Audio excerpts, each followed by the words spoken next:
soit la plus sympathique possible. Et pour parler justement valorisation d'entreprise, on va commencer par toi, Hugo. Est-ce que tu peux justement te présenter, nous expliquer ce que tu fais? Et ensuite, on interviendra justement avec vous pour que vous puissiez à chaque fois nous expliquer ce que vous avez pu mettre en place ou ce que vous allez mettre en place pour justement avoir fait cette évaluation. Merci Alain.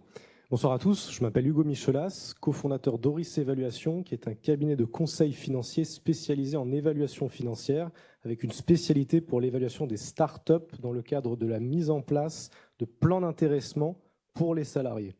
Alors aujourd'hui, j'aimerais vous parler d'un sujet qui est très important et qui concerne toutes les startups dès lors qu'elles ont levé des fonds, à savoir le prix d'exercice qu'on doit appliquer au BSPCE. Donc, si vous êtes une start-up et que vous avez levé des fonds, normalement, le terme BSPCE, vous devez déjà l'avoir entendu parler. Vous devez déjà en avoir entendu parler, pardon. Et c'est un sujet vraiment qui est central puisque c'est l'instrument typique pour intéresser au capital les salariés. C'est vraiment un sujet super important pour les startups puisque une startup a besoin de perdurer dans le temps et donc pour cela a besoin de conserver au maximum ses talents. Et quoi de mieux pour conserver ses talents que de les intéresser au capital. Donc, comment maximiser l'intéressement au capital des salariés avec des BSPCE? Il faut attribuer les BSPCE au bon prix d'exercice. Alors là, je vais tuer un mythe. Sur la base de quel prix d'exercice on doit émettre les BSPCE? La pratique courante qui avait lieu en France depuis des années, c'était d'attribuer les BSPCE sur la base du prix auquel l'investisseur financier était rentré lors du dernier tour de financement. Ça, c'est une mauvaise pratique. Aujourd'hui, ça ne se fait plus, ou en tous les cas, ça ne doit plus se faire. Il y a eu une mise à jour du BOFIP par l'administration fiscale en mars 2024, donc c'est assez récent, qui est venu clarifier la position de l'administration pour permettre d'appliquer une décote par rapport au prix du tour. Donc je vais rentrer un petit peu dans le détail, mais pas trop. Alors, mais juste avant, tout le monde sait ce que c'est des BSPCE? Est-ce que tu peux nous faire une petite synthèse rapide de qu'est-ce que c'est et pourquoi c'est mis en place? Bien sûr. BSPCE, c'est pour bon de souscription de parts de créateurs d'entreprise. Donc en fait, très simplement, c'est une option d'achat. On donne ça à un salarié et ça lui permet d'acquérir les actions de la société dans laquelle il travaille. Donc un BSPCE égale une action. Donc si on donne 10 000 BSPCE à un salarié, il peut acheter 10 000 actions de la société dans laquelle il travaille. La question est à quel prix? Parce qu'on lui donne le bon gratuitement, mais ensuite, si jamais il veut l'exercer, donc s'il veut vraiment faire l'acquisition des actions, là, il doit payer ce qu'on appelle un prix d'exercice. Et tout le sujet pour les startups, c'est d'attribuer les BSPCE au meilleur prix. Et donc, depuis des années, ce qui se passait, c'était qu'on mettait le prix d'exercice sur la base du prix du tour. Sauf que ce qui s'est passé depuis 2020, essentiellement, c'est qu'il y a eu des baisses, vous en avez sûrement déjà tous entendu parler, il y a eu des baisses des niveaux de valorisation depuis quelques années, et donc de nombreuses startups se sont retrouvées dans la situation où ils avaient émis des plans de BSPCE qui étaient complètement sous l'eau, puisqu'en fait les salariés ne pouvaient plus du tout les exercer, la valorisation de la société ayant baissé tellement qu'il n'y a plus aucun intérêt d'exercer le bon. Donc tout l'intérêt d'attribuer les BSPCE au juste prix, au meilleur prix, ça va permettre de permettre aux salariés de ne pas subir de plein fouet, si j'ose dire, certains changements de conjoncture comme il y a eu depuis 2020. Alors, je vais vous expliquer maintenant rapidement, parce que je sais que le temps tourne, l'origine de la décote qu'on peut appliquer au BSPCE. Il y a deux décotes applicables, entre guillemets, au BSPCE. La première, c'est que il faut bien comprendre que les investisseurs financiers, lors d'une levée de fonds, souscrivent à des actions qu'on appelle des actions labellisées. Et ce sont des actions qui disposent de plus de droits financiers que les actions détenues par le fondateur. Je reformule, en d'autres termes, les investisseurs, ils détiennent des actions qui leur permettent généralement de récupérer en priorité leur mise par rapport à tous les autres actionnaires. Donc, en cas d'événement de liquidité, par exemple, une vente de la société ou une introduction en bourse de la société, tant que l'investisseur financier n'a pas récupéré sa mise initiale, il perçoit l'intégralité des produits de cession et les autres, le fondateur en l'occurrence, ou les salariés, reçoit zéro. Et dès lors que la mise a été récupérée, là, les autres actionnaires commencent à percevoir des produits de cession. Donc en fait, les actions de l'investisseur ont plus de droits que les actions détenues par le fondateur. Donc en fait, puisqu'il y a une différence de droit, il y a donc une différence de valeur. Donc l'intérêt de faire une valorisation dans les règles de l'art, ça va permettre de venir déterminer justement quelle est la différence de valeur entre l'action de l'investisseur et l'action du fondateur. Et la deuxième source de décote, c'est une décote d'illiquidité qu'on appelle ça. C'est pour, on va dire, marquer le fait que les actions fondateurs ou les actions salariées sont souvent moins liquides que les actions détenues par le fondateur. Alors, là, c'était de la technique. Moi, j'ai deux questions. La première, est-ce que c'est quelque chose qui est facile à mettre en place pour une start-up? Alors oui, tout à fait. Il suffit de mandater un expert indépendant qui va venir réaliser des travaux d'évaluation et en fait, il va venir analyser la composition de la table de capital. Il va analyser, pour simplifier, on va dire, il va analyser la structure financière de la société, la structure de son capital et il va venir dire, après analyse de la société, les BSPCE, on peut les émettre à tel prix d'exercice. Et pour vous, excuse-moi. Pour vous, justement, dans vos boîtes ou quand justement tu t'es développé, est-ce que c'était un sujet important? Est-ce que c'est créateur de valeur justement de donner à certains collaborateurs qui sont stratégiques dans l'entreprise ce type d'outils pour rassurer justement l'acheteur de ta société et d'être sûr que le package va être encore plus joli, qu'ils ne vont pas partir avant la signature? Oui, alors moi je les ai utilisés pour plusieurs personnes. D'abord, alors avant les discussions avec Publicis, pour des light funders qui sont arrivés un peu plus tard, pour les incentiver. Enfin, là, c'est un peu standard, mais c'est un super moyen de partager la valeur avec eux. Et surtout, alors nous, dans notre histoire à nous, c'est clairement maintenant qu'on en récolte les fruits et l'histoire est belle. Et ensuite, avant également la vente auprès de Publicis, j'ai refait un petit tour aussi pour des key people que je voulais aussi incentiver, puis que je voulais loquer aussi, parce que ça sert à ça. Et pareil, on est en train de faire une jolie culbute pour eux. Donc je trouve cet outil vraiment canon et j'encourage. Enfin, je pense qu'il y a j'imagine plein de patrons d'entreprise, j'encourage à l'utiliser intelligemment, mais abondamment, c'est le cas de le dire. Et puis ici, c'est beaucoup de BSPCE. Qu'est-ce que tu penses, toi, de ces outils? C'est clair que c'est des outils qui sont clés dans des phases de structuration, de croissance d'entreprise, et puis qui sont très faciles à mettre en œuvre, comme tu l'indiquais, Hugo. Voilà, faut pas être un grand groupe pour pouvoir mettre en place ce type d'outils. Oui, un grand oui. D'accord. Juste une petite parenthèse, nous on accompagne des sociétés qui sont même en série pré-seed. Donc avant même la première série dite d'amorçage, on a déjà accompagné deux en particulier, qui n'avaient vraiment qu'une idée en tête. C'est-à-dire qu'ils avaient juste l'idée, il y avait vraiment rien encore sur le papier, ni rien du tout. Donc c'est vraiment de la pré-seed, avant même qu'il y ait la moindre autre personne que le fondateur au courant. Donc ça remonte vraiment dès le début, dès le premier euro, entre guillemets, qui est levé auprès en l'occurrence, c'était des business angels. D'accord.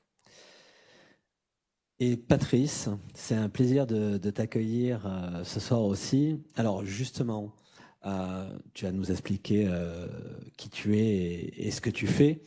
Et après, justement, ce qui va nous intéresser, c'est que tu nous expliques de quelle manière tu interviens justement sur cet aspect valorisation des sociétés et dans l'augmentation de la valeur, puisque l'objectif d'un dirigeant, c'est de vendre sa société, alors le plus cher, pas le plus cher possible, puisque c'est une histoire de l'offre et de la demande, mais de faire en sorte qu'elle soit valorisée et ce qu'on disait, de rendre sexy la mariée, pour que derrière, tu aies une boîte qui dise c'est cher, mais ça vaut le coup.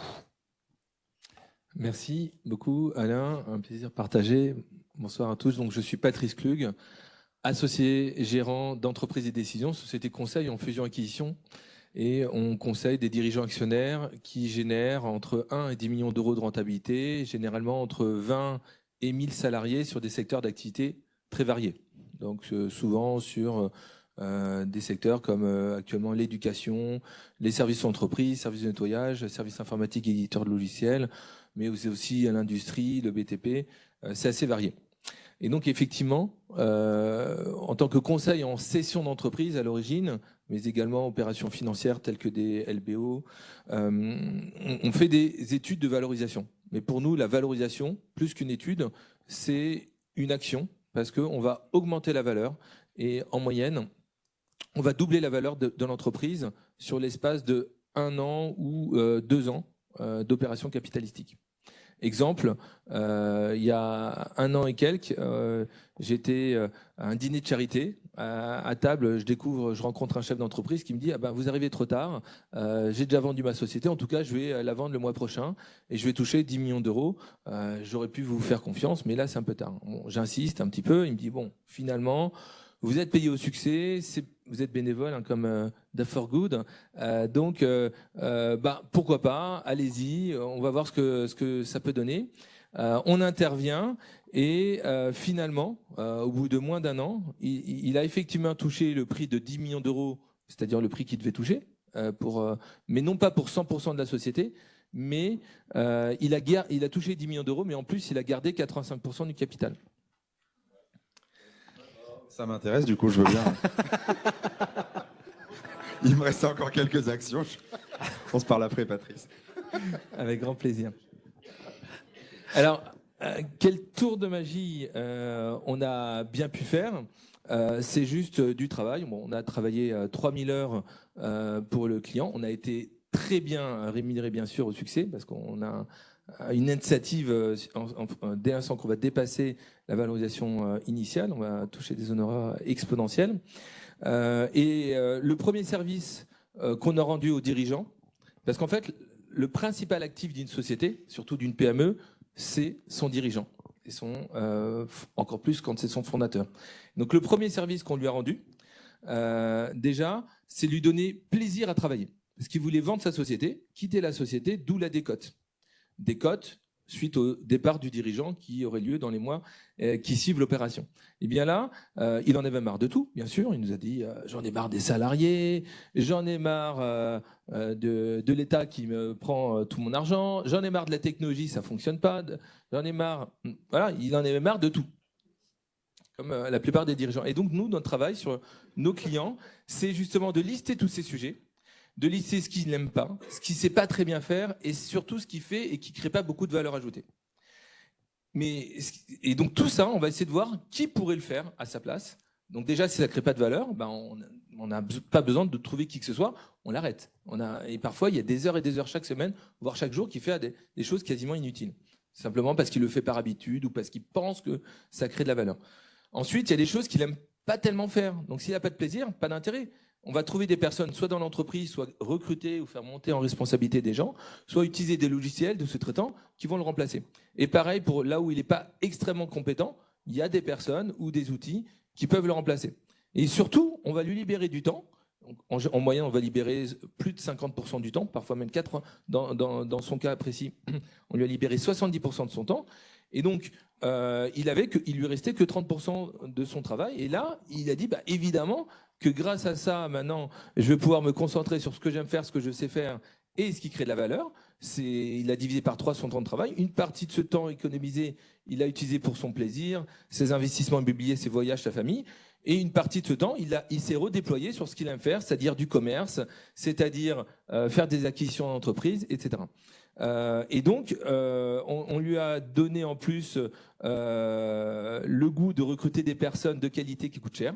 Et ça, au début, il payait au lance-pierre les salariés. Et il nous a dit, merci beaucoup, grâce à vous, je paye des directeurs et je suis content de les payer cher parce que je comprends la valeur qu'ils apportent. Et puis, évidemment, on a aussi amélioré les process, transformé la société, changé les contrats clients. Bon, et donc, c'est tous ces sujets. Donc, bien sûr que tous les sujets de finance font partie des process. J'en discutais tout à l'heure. Bien sûr que on a besoin d'Aforgood, de DFCG, parce souvent on structure la direction financière des entreprises qui souvent n'ont pas du tout de directeur de direction financière. Donc on a besoin soit de DAF partagé, soit de DAF tout court, en salarié ou en externe. Donc il faudra qu'on travaille davantage ensemble, et en moyenne, on va doubler la valeur des sociétés. Donc, une société qui voulait se vendre 6 millions d'euros, on l'a vendu 25 millions d'euros récemment. Une autre qui voulait se vendre 20 millions, on l'a vendu 80 millions. Et souvent, la pierre angulaire, c'est d'abord le dirigeant de l'entreprise. D'accord. Ben écoute, c'est très intéressant cette partie. Il y a un DAF là qui a des gouttes qui lui tombent du visage. Et juste avant, Aurélien, de te redonner la parole, Hugo, à ton avis, justement, quand on parle de BSPCE et d'entreprises comme ça, à ton avis, quel est le meilleur moment pour faire appel à ce type de produit, pour faire appel à toi, tout simplement? Alors, il y a deux moments. Oui, généralement, dès qu'il y a une levée de fonds, le plan de BSPCE est émis. Donc là, déjà, on peut mandater un expert indépendant. Après, tout au long de l'année suivante, on peut aussi le faire. Mais ce que j'aime bien dire quand même, c'est qu'il y a les deux moments principaux. C'est au moment de la levée de fonds, on fait appel à l'expert. Et ensuite, dès qu'il y a un atterrissage au 31/12, 31 décembre, dès que les chiffres sont arrêtés, là, il faut refaire appel à l'expert puisque la valorisation de la société va évoluer en fonction de l'atterrissage des agrégats. Mais là, tu parles de levée de fonds. Moi, j'ai une boîte. Est-ce que je dois le faire en amont pour justement attirer des collaborateurs, ou il faut que j'attende d'avoir fait la levée de fonds pour mettre en place les BSPCE? Alors, il faut attendre la levée de fonds, puisqu'en fait, c'est la levée de fonds qui permet à l'expert de venir calculer quel est le prix d'exercice des BSPCE. Avant qu'il y ait une levée de fonds, par exemple, une start-up qui est en série seed, qui n'a pas d'activité, qui n'a pas d'employés, ni rien du tout, il n'y a pas de valorisation qui est extériorisable, puisqu'une idée, tant qu'elle n'est pas couchée sur le papier et qu'il n'y a pas quelque chose derrière, ça n'a pas de valeur particulière. Il faut qu'il y ait une levée de fonds, il faut qu'il y ait un investisseur qui ait commencé à mettre de l'argent pour que l'expert puisse travailler. D'accord, merci. Et toi, Aurélien, justement, alors, comme tu disais, le groupe fonctionne beaucoup par croissance externe. Voilà. Est-ce que tu peux nous expliquer un petit peu comment toi tu fonctionnes, comment c'est organisé et qu'est-ce que tu regardes justement pour donner un prix? Je ne fais pas toutes les acquisitions du groupe Publicis, hein, évidemment. Là, il se trouvait que c'était une super opportunité de le faire. Clairement, c'est déjà, il faut être sûr de la stratégie et qu'on achète une société qui est alignée avec la stratégie du groupe. Donc, c'était un prérequis. C'est sûr qu'en me mariant avec une start-up qui était dans un secteur d'activité qu'on souhaitait développer, c'était le prérequis. Et puis ensuite, il y a la rencontre et l'envie de travailler. Clairement, je pense que tout à l'heure, on a beaucoup parlé de rencontres au cours de la première table ronde, et ça, c'est aussi vrai pour la suite d'une histoire quand on mène une acquisition, à vraiment avoir l'envie d'eux, parce qu'il n'y a pas eu que des moments faciles non plus, hein, comme dans tout mariage. Voilà, c'est pas toujours très simple, surtout quand on marie des cultures assez différentes. On parle d'une culture de start-up, c'est pas une culture d'une société du CAC 40, donc il y a vraiment un choc de rencontres, de comportement, d'alignement. Voilà, c'est pas tous les jours simple, donc je trouve qu'il faut vraiment avoir envie d'eux. Et puis après, ça se fait. Enfin voilà, après moi je suis prêt à le refaire. Après, il faut juste que voilà, il y a pas. Tu trouves la bonne pépite. Que tu trouves la bonne pépite. Oui, c'est ça.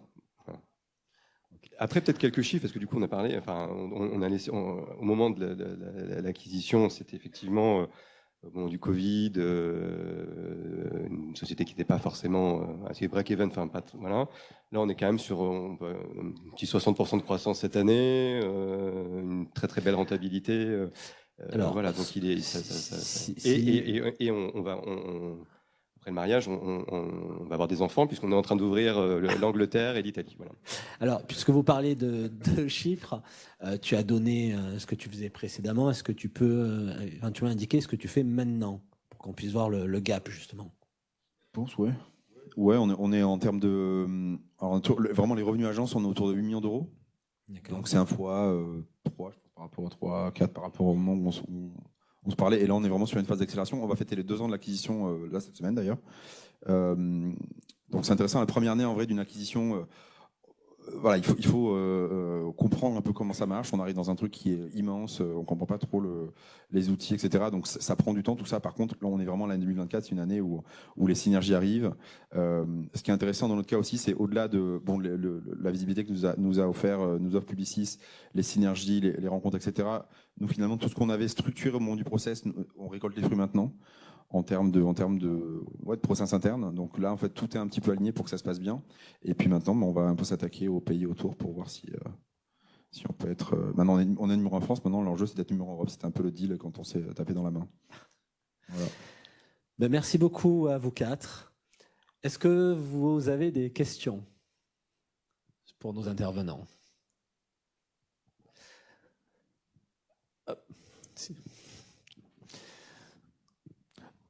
Tout ça pour dire aussi que Da for Good, oui, c'est financier, c'est aussi de belles histoires et c'est aussi l'objectif du programme. Quand on a des DAF qui participent au programme, quand on a des startups qui viennent nous voir, c'est notre rôle aussi de faire en sorte que ça matche, qu'on puisse les aider justement via du réseau, via des compétences, de pouvoir faire matcher et vous en êtes le très bon exemple.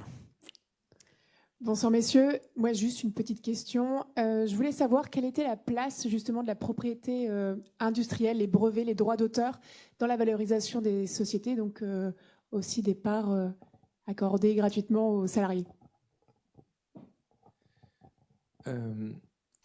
On a eu régulièrement à valoriser des sociétés qui avaient des actifs, des brevets, mais qui ne généraient pas encore le chiffre d'affaires et la rentabilité. C'est très difficile à valoriser. Alors il y a des cas où c'est beaucoup plus facile, surtout quand le chiffre d'affaires est récurrent, historique, etc. Quand on est dans le futur, on a souvent beaucoup de difficultés. Il y a des très belles marques d'ailleurs qui se sont vendues par des grands groupes sur des valeurs infines ou qui possédaient pourtant des actifs, des brevets, une propriété intellectuelle folle avec des marques qui avaient 30 ans, qui avaient dépensé des centaines de millions d'euros de publicité. Donc c'est vraiment très difficile. Bien sûr que parfois c'est plus facile. Là, on a une société pour laquelle le vrai actif, c'est le brevet.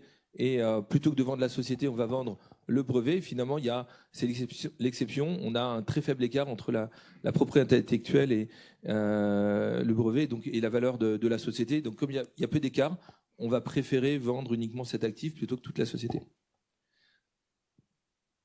Je confirme tout ce que vient de dire Patrice et j'ajouterais juste, alors nous en tant qu'experts, experts indépendants, on peut être amené à valoriser ce qu'on appelle des actifs incorporels, donc les brevets, les marques en font partie. Alors il existe des approches financières pour évaluer ce genre d'actifs, mais nous ce qu'on va faire, c'est qu'on va les évaluer dans des contextes fiscaux. C'est-à-dire qu'on va, par exemple, le fondateur qui va apporter une marque à une holding. Donc il n'y a pas d'acquéreur au sens où on ne va pas chercher quelqu'un qui est prêt à payer la marque. C'est vraiment fiscalement quand on va faire un apport, sur la base de quelle valeur de marché, entre guillemets, fiscale, on va pouvoir apporter la marque. Donc ça, nous, en tant qu'experts, on peut le faire, mais on est vraiment dans des contextes, souvent, en tant qu'experts indépendants, d'apport.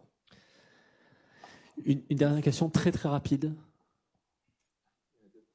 Deux, mais alors si on peut faire très rapide. Oui, merci. C'était une question pour Hugo. Et c'était plus sur les BSPCE, parce que c'est vrai qu'aujourd'hui, on est beaucoup approché par des cabinets qui nous proposent justement de faire ces évaluations-là de décote. Est-ce qu'il y a une quelconque accréditation par l'État ou par une institution qui permettrait de se baquer sur ça? Parce que c'est vrai qu'aujourd'hui, n'importe qui pourrait se dire expert et faire un back and chose sur un coin de table pour caricaturer. Et puis, J'aime beaucoup la question déjà, merci.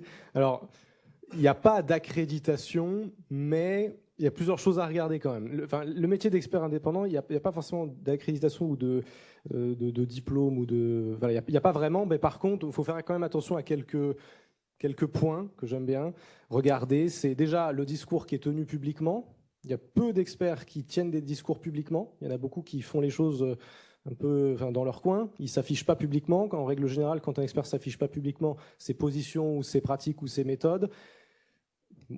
Moi, je fais l'inverse, par exemple. Je publie beaucoup sur LinkedIn. J'explique et je documente tout ce que je fais. Donc, chez nous, tout ce qu'on fait, toute la manière dont on fait les choses, c'est public. Il suffit d'aller sur nos LinkedIn, le LinkedIn du groupe ou mon LinkedIn à moi. Vraiment, nos pratiques sont connues.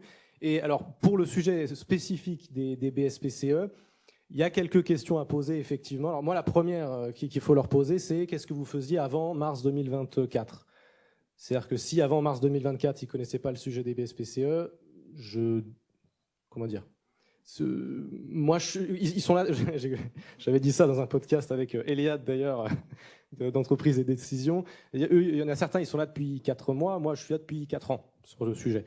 Donc ça, faut quand même regarder quelles étaient leurs pratiques avant la mise à jour du BOFIP. Ça, c'est quand même important. Il faut leur poser la question. On n'a pas de recul encore, je veux dire, sur ce que ça peut être, sur le rapport en lui-même. Est-ce que la véracité du rapport peut être vérifiée? Est-ce qu'on n'a pas encore de recul, je veux dire, sur ce que l'administration fiscale peut retoquer ou pas là-dessus, quoi? Alors, si, exactement. Si, vraiment. La mise à jour du BOFIP a clarifié la position de l'administration fiscale. Elle dit qu'il faut un expert dessus, mais oui. Elle ne dit pas en quoi le rapport de l'expert est considéré comme un rapport d'expert. Elle permet, je crois, même de le faire en interne. Si on a un service financier suffisant, on peut même le justifier comme ça. Oui, alors si c'est bien fait, à la limite, oui. Rien n'empêche la société de le fournir elle-même. Mais l'administration fiscale explique quand même qu'il y a 2 types. Vraiment, le prix d'exercice doit être calculé en suivant les méthodes classiques d'évaluation. Oui. Dans le cadre des startups, il n'y en a qu'une seule, ça s'appelle l'option pricing model, parce que tu as cité le Black & Scholes, donc je me permets la petite subtilité. Mais voilà, il y a des approches qui sont béton, qui sont présentes souvent dans le livre du Verniman. Je ne sais pas si ça parle à certains d'entre vous, mais ça, ce sont des méthodes qui sont documentées. Voilà, il n'y a pas de... Elles sont pas questionnables de la part de l'administration fiscale sur ce point-là.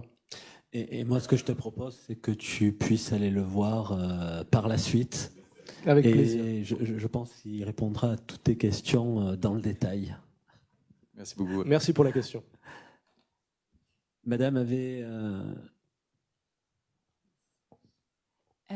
Bonjour, Justine Lecallier, je suis la cofondatrice de Circuleg, une jeune start-up. J'avais une rapide question. C'est quand le bon moment pour approcher un potentiel acheteur dans la vie d'une entreprise? Alors, comme vous le savez certainement, il y a eu beaucoup d'opérations de financement des startups ces dernières années jusqu'à 2022. Et depuis, il y a une baisse forte à la fois des valeurs des financements, du montant des multiples, du nombre d'opérations et des capitaux investis en capital risque en France. Alors bien sûr, c'est bien pire dans les autres pays, mais en France aussi. Donc là où dans les pays anglo-saxons, on est sur moins 70%, nous, ça a été au pire moins 40%, mais c'est quand même violent. Donc ce qui fait que c'est moins 40%, soit les startups, elles n'ont pas fait d'opérations, soit elles se sont tournées vers les industriels. Et ces opérations industrielles, il y en a eu quelques-unes de connues, il y en a pas eu beaucoup. Donc, là où certains start-upers ont essayé de se diriger vers des industriels trop tôt, ça n'a pas bien marché. Alors, bien sûr qu'on a un contre-exemple ici, mais en général, l'industriel, il va souvent détruire ce qui était très bien fait par la start-up. Bon, ben oui.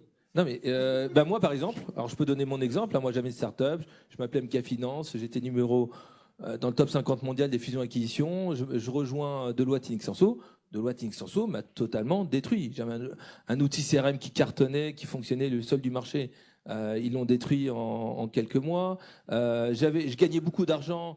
Ils ont accumulé 6 millions de pertes. Ils ont jamais gagné un centime depuis 10 ans. Enfin, moi, j'ai mon cas, mais d'autres cas, j'ai travaillé sur le dossier Doctissimo. C'était leader mondial de l'information sur Internet et repris par M6, site Internet d'information. Donc ça, tout le monde l'utilise, mais ça gagnait beaucoup d'argent. Ça n'a jamais gagné d'argent ensuite. Acheté 125 millions, ça a été décoté à peut-être 10-15 millions. Bon, le nombre d'opérations de start-up qui n'ont pas été bien intégrées par le grand groupe, il est nombreux. Donc c'est une opération très complexe. Là, moi, sur le papier, mon dossier, évidemment, c'était magnifique, c'était cocher toutes les cases. Je me rapproche du leader français et mondial du conseil financier. Donc, ils avaient 150 000 clients en France, même si beaucoup de clients, c'était des TPE, mais il y avait aussi beaucoup de PME, ETI. Donc, on va dire, s'il y avait seulement 5 000 clients qui étaient bons pour moi, je m'étais dit, je vais faire juste 200 opérations grâce à eux chaque année. Et au final, dans le meilleur des cas, c'était 10 opérations qui m'ont apporté. Et par contre, là où c'était les experts comptables, les avocats qui m'apportaient des dossiers tous les jours, comme je suis associé à un groupe d'avocats et d'experts comptables, bah, tous les avocats et experts comptables externes ont arrêté de m'apporter des dossiers. Donc c'est compliqué. Donc il faut avoir une taille suffisante, une récurrence, des reins solides et être sûr de ne pas faire le mauvais choix. En général, moi, en tant que conseiller en fusion-acquisition, la taille idéale pour une opération capitalistique, c'est que l'acheteur soit entre 2 et 6 fois plus gros. Donc quand il est 200 à 1000 fois plus gros, c'est un petit peu trop gros. Alors bien sûr, c'est un contre-exemple qui cartonne, mais souvent on me dit mais pourquoi tu n'as pas vendu cette boîte à un leader français, un leader mondial? Je dis mais si, je l'ai contacté, ce leader. Il a proposé une valorisation qui était 2 fois plus faible. Pourquoi? Parce qu'ils savaient qu'ils auraient moins de synergie, moins de complémentarité que le petit groupe régional qu'il a racheté. Moi, je suis 100% d'accord avec ce que tu viens de dire. Alors, je ne sais pas si la question c'est vraiment à quel moment il faut vendre. Et là, tu as vraiment parlé de la partie acquisition. Et si la question c'est vraiment à quel moment il faut discuter, moi je pense que c'est tout le temps. Bon, ce qu'on a un petit peu en plus Justine, mais je pense qu'il faut toujours être en contact avec son écosystème. Pas forcément dans l'optique d'une vente, mais en tout cas pour connaître, parce qu'on n'est jamais à l'abri d'une opportunité. Et surtout, même nous, enfin, on a l'exemple, ça se passe bien, mais en fait, il faut se connaître. Et à un moment, on est ici entouré d'AF, mais à un moment, c'est aussi humain. Évidemment, il y a le business, il y a l'argent. Mais à un moment, moi, j'avais le choix à la fin. Enfin, je peux le dire, c'est un peu la blague. J'avais le choix entre des Allemands et des Français. J'avais un peu plus d'ailleurs d'argent côté allemand. Je veux bien le repréciser aussi de temps en temps. Mais comme quoi, je ne suis pas si vénal. Mais à un moment, j'ai envie de voir qui tous les lundis. J'ai envie de voir les petits Français parce qu'ils m'avaient invité plein de fois au restaurant. J'ai dit, ils vont me réinviter. Non, mais c'est une blague, mais blague à part, en fait, voilà, ça compte aussi les rapports humains. Enfin, on est aussi tous des humains, on fait du business, mais on est là pour kiffer quand même aussi dans l'histoire. Et ça, on le construit dans le temps. Parce qu'aussi, on construit dans les deux sens. C'est pas parce qu'on est les petits qu'on doit dire oui à tout ce qu'on veut. Et il faut connaître les gens en face de nous parce que justement, ça peut. Et Patrice a raison, il sait mieux que moi. Ça se passe plus souvent mal que ça se passe bien, les acquises. Donc il faut voilà, bien s'entendre et avoir un feeling. Et c'est comme une date, quoi. Il faut dater.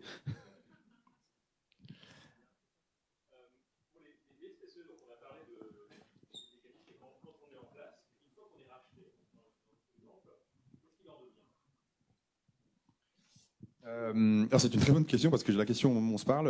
En fait, au moment où on structure le deal, il faut justement se mettre d'accord sur l'histoire. C'est comme des objectifs financiers d'une boîte. En fait, les BSPCE, ils doivent être alignés avec l'objectif qu'on met derrière. Donc typiquement, j'avais 3 personnes qui en avaient. Donc mon late founder qui sortait en même temps que nous, et les lieutenants qui people, eux ça s'arrêtait pas là. Donc eux, typiquement, je crois qu'il leur reste encore 16 mois de vesting, un truc comme ça. Enfin voilà, il faut l'aligner en fait. Enfin tu vois, c'est un truc. Et il faut le faire en toute transparence avec les personnes aussi qui doivent comprendre. C'est quand même pas simple, le mécanisme de BSPCE à comprendre pour les employés. Donc il faut l'aligner avec les objectifs de la société, quoi. Est-ce que tu as quelque chose à rajouter, Hugo, sur cette partie?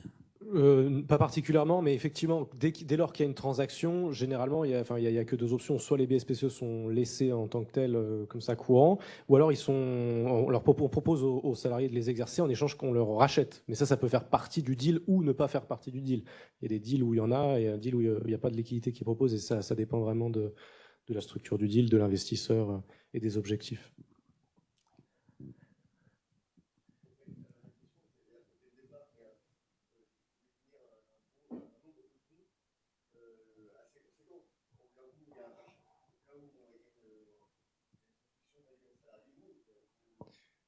Alors tout à fait. En général, il y a 10% du capital qui est sous forme d'ESOP. Donc ESOP, c'est pour Employee Stock Option Plan, et ça regroupe les BSPCE, les BSA ou les actions gratuites. C'est maximum, 10%. Oui, oui, alors j'ai déjà vu, ça peut arriver un peu plus parfois, mais généralement c'est 10%. Effectivement, il y a 10% du capital qui est prévu, c'est une poche, une enveloppe globale que le fondateur pourra émettre aux salariés, ou à lui-même d'ailleurs, comme il le souhaite. Une dernière question? C'est bon? Je suis parti. Merci à vous. Merci beaucoup. Merci à toi, Alain. Merci à vous.